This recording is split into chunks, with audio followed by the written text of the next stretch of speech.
And what group of Americans are most likely to share the ideals of a neocon? Would you say it's the rich? Would you say it's... No, the rich wanted nothing to do with the neocons. Really? Except in the sense that the economic policy that was going to benefit them. You really do have a split. In fact, ironically, what's happening in the Republican Party right now is the byproduct of this whole rise that we're talking about. You had a rise where the neocon rich, the 1% Wall Street and so forth, they embraced the evangelical movement. They embraced the social conservatives because it gave them a political bloc that they could use, particularly in the South, to elect their people to office. Now they're reaping the seeds that they have sown, where their party is completely torn apart over the social issues. And you hear Republican leaders saying, we can't do this on social issues. We're out of step. Most of the social issues that the evangelical right wanted have been completely rejected by the millennials, have been completely rejected by most youth under 30. And so the Republicans are now reaping what they've sown when they brought them in under the tent to begin with. But the appeal in the neocon movement was either an appeal on the blue-collar, religious, God, guns, gays, or it was an appeal at Wall Street's level where you got, I mean, think about it, because this is really amazing.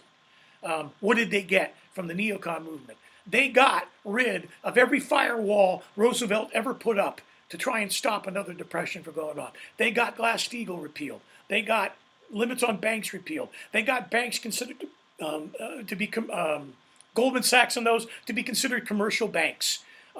They have absolutely and utterly gotten everything that they wanted at the same time that the wage gap has extended and gone dramatically haywire. And guess what? Who's getting killed by the wage gap? It's the members of the evangelical movement that had been so crucial to the neocons in their electoral success for so many years. So you actually think their strategy probably hasn't changed, and that's what's hurting them now, right? Correct. The strategy hasn't changed. They're still essentially the party of Wall Street, and they pay lip service to the evangelical. But then you see what happened was the Tea Party movement rose up, and the Tea Party movement is really the evangelical movement, which said, you know what, you guys have been taking us for granted. You're not going to take us for granted anymore.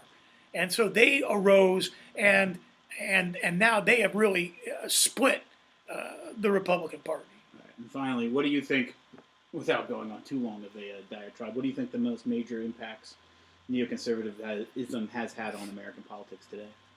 Well, it's created the idea that government is bad.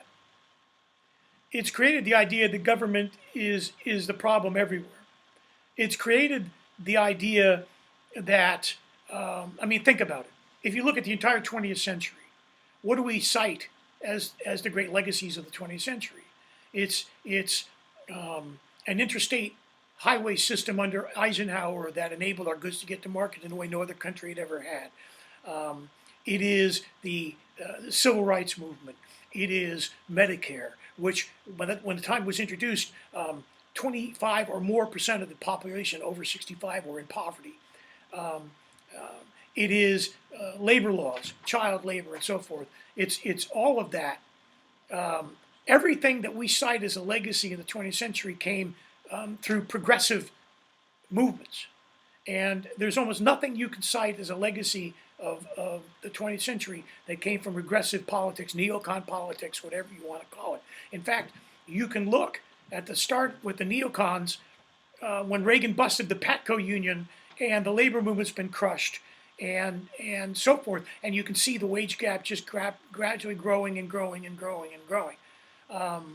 So, you know, at the end of the day, we now are a country that is completely split, both racially and economically.